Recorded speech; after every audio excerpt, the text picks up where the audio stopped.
बात करते हैं क्वेश्चन नंबर 159 की। इसमें बोला है कि एक आइसोसेलेस ट्रायंगल है MNP is inscribed in a circle, MN and NP का वैल्यू इक्वल है 16√5 और NP का वैल्यू 32 दिया है। तो हमें रेडियस ऑफ सर्कल निकालना है।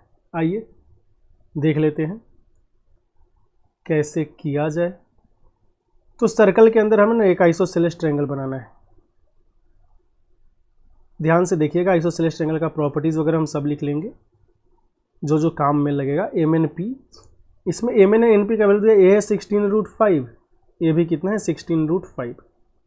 अच्छा एक बात ध्यान रहे, अगर आइसोसेलेस ट्रायंगल है और इसमें ये दोनों साइड इक्वल है तो बेस से जैसे ही आपने परपेंडिकुलर ड्रॉ किया ना, ABC बेस से नहीं, आपने वर्टेक्स से परपेंडिकुलर ड्रॉ किया बेस पे, तो ये बेस को बाइसेक्ट करेगा। ठीक है, एंगल को भी बाइसेक्ट करता है, याद रखना है। बेस का जो वैल्यू दिया है क्वेश्चन में बोला है कि 32 है। हम क्या कर रहे हैं कि जो वर्टेक्स है ना वहाँ से हमने बेस पे परपेंडिकुलर ड्रॉ किया।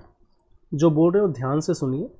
अगर हमने परपेंडिकुलर ड्रॉ किया, इसका नाम रख लेते हैं B, तो बेस को B पे बाइसेक्ट करेगा, इसमें कोई बात नहीं है। ये 16 हो जाएगा, ये भी 16 हो जाएगा।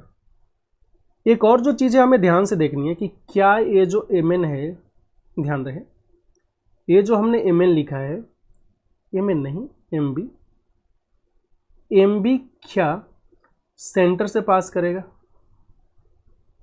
Passes through centre. ये सोचने वाली बात होगी। तो आंसर है कि हाँ भैया पास करेगा। क्यों? क्योंकि जब हम सेंटर से भी परपेंडिकुलर ड्रॉ करेंगे ना इस पे, ध्यान रहे, अगर आपने इस पे सेंटर से भी परपेंडिकुलर ड्रॉ किया, वो भी तो किसको कॉर्ड को बाइसेक्ट करेगा। वर्टेक्स से ड्रॉ किया, वो भी कॉर्ड को बाइसेक्ट करेगा। इसका मतलब परपेंडिकुलर बाइसेक्टर तो एक ही होगा ना, तो इसी पे सेंटर को आना पड़ेगा। अगर सेंटर आ गया है तो ऊपर जो OM है AB रेडियस है और ये जो OR है ON है AB रेडियस है। इतना चीज़ समझ के चलते हैं। आइए आगे देखते हैं। तो अगर हम पूछे कि MB का वैल्यू कितना होगा, तो बड़े ही आसान से हम बोल सकते हैं कि देखो राइट एंगल ट्रायंगल है, 16√5 का स्क्वायर में से, या फिर √5 के स्क्वायर है ना, तो √5 का स्क्वायर में से आपको क्या करना है,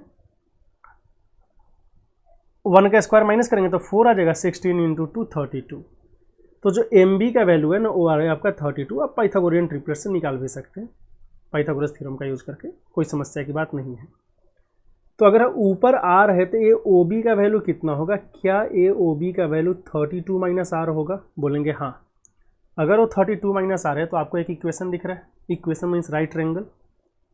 इन ट्रायंगल OBN रेडियस का स्क्वायर जो है वो 16 स्क्वायर प्लस R - 32 के R - 32 नहीं, 32 - R वैसे तो लिखना होगा, लेकिन स्क्वायर में तो फर्क नहीं पड़ता है, कि स्क्वायर के बराबर होगा। बस यहीं पे काम खत्म।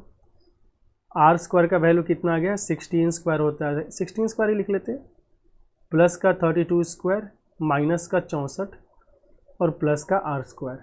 64 R स्क्वायर तो दोनों साइड कैंसिल हो गया। तो यहाँ से R का वैल्यू कितना हो जाएगा? देखिए 16 × 16 प्लस 32 × 32, सबको 64 से डिवाइड करना है ना, तो 16 का 64, 4 यहाँ पे 4 हो गया और यहाँ पे 32 × 64 16 हो गया। टोटल आ गया 20 सेंटीमीटर। तो इस क्वेश्चन में जो रेडियस का वैल्यू है 20 सेंटीमीटर है। ऑप्शन दिया है? हाँ दिया है, तो ऑप्शन नंबर A। उम्मीद है आपको ये लॉजिक समझ में आया होगा कि हमने जो वर्टेक्स से परपेंडिकुलर ड्रॉ किया वो क्यों सेंटर से पास किया, और इस सेंटर से पास करना जरूरी था, तभी उस पर हम सेंटर अज्यूम करेंगे और रेडियस के टर्म में कैलकुलेशन कर लेंगे। तो अगर ये वीडियो ने किसी भी तरह से आपको मदद पहुंचाई हो तो वीडियो को लाइक करना ना भूलें, और चैनल पे नए हैं तो चैनल को जरूर से सब्सक्राइब करें, क्योंकि यहाँ पे सारे बेस्ट PYQ का सोल्यूशन मिलेगा आपको डिटेल में। और अगर हम यहाँ पे कोई कॉन्सेप्ट डिस्कस करते हैं तो उठाएंगे बेसिक से लेके जाएंगे टॉप तक। तो फिर मिलते हैं अगले वीडियो में एक नए सॉल्यूशन के साथ और एक नए कॉन्सेप्ट के साथ।